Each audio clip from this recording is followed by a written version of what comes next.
Imagine you're in an intense tennis game with your friend. And back and forth, and it's hot, you're sweating. And the game is over and you're parched, you're thirsty, you need a drink. And you guys go to the soda machine and, it's broken. Darn it. So your friend goes and takes a cup and he says, pass me a tennis ball. Takes the ball and he squeezes as hard as he can and out comes a nice chilled glass of Sprite. What would you say? Amazing! It's a miracle! How'd you do it? Would you say that? Or would you say to him, you don't have any Coke? Of course you wouldn't say that. What's the difference between Coke or Sprite? Either way, it's a tremendous miracle to be able to pull out a soft drink from a tennis ball. And yet, in this week's Parsha, God tells Moshe to go and to speak to the rock to pull out water to give the Jews to drink. And Moshe makes a tremendous mistake. He hits the rock, and it's considered a great sin. Now I want to ask you, what is the difference whether you speak to the rock or you hit it? Either way, it's an incredible miracle, water from a rock. And what's also strange is God says to Moshe, bring your staff with you. Now if he's going to speak to the rock, why has he got to bring his staff?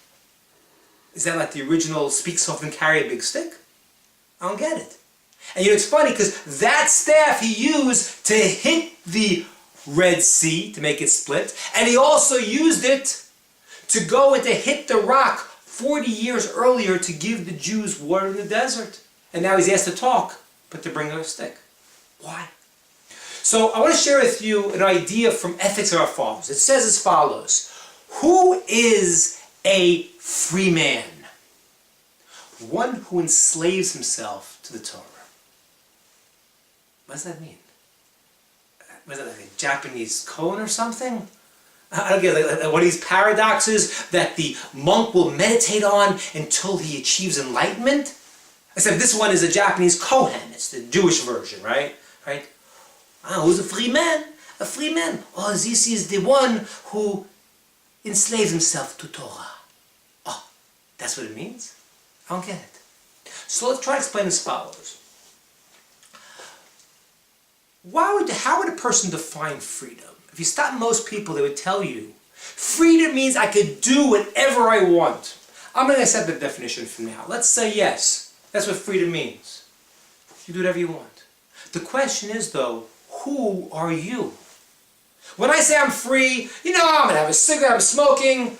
Now, if you're addicted to cigarettes, you're not free to smoke that cigarette. You're smoking because you're a slave to the cigarette. Who is a free man? One who enslaves himself to Torah. What that means is that he brings out the real essence of what he is. He gets rid of all his other biases. And when he brings out that essence, he understands that the way of the Torah, the way that God has dictated the world should function, is exactly what he wants to do. He does what he wants. He's doing it out of freedom. Like you've had a situation when you were driving, 3 in the morning, you're at a stoplight, and it won't change. You're waiting, you won't go, it won't change. And you want to just go through the light. But you can't. Why? Maybe there's a cop hiding there. Or maybe there's a camera on the light.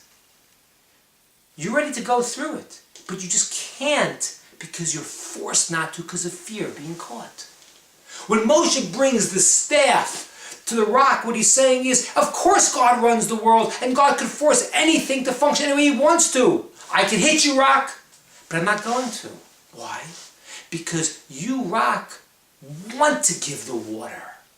When we talk about the laws of physics, science goes and explains how they work. It never explains why they work. The mystics tell us that the laws of science are God's intent for how he wants the world to function. That's what it is. So when God programs that this rock should give water, that's the way it does it. And that's the lesson we had to learn. That every single one of us wants to do what's right. It's built in. Even the rock wanted to do it. And when you find out what you really want to do, and you realize that that's in lines with the way the creation is made, then you're acting like a completely free man.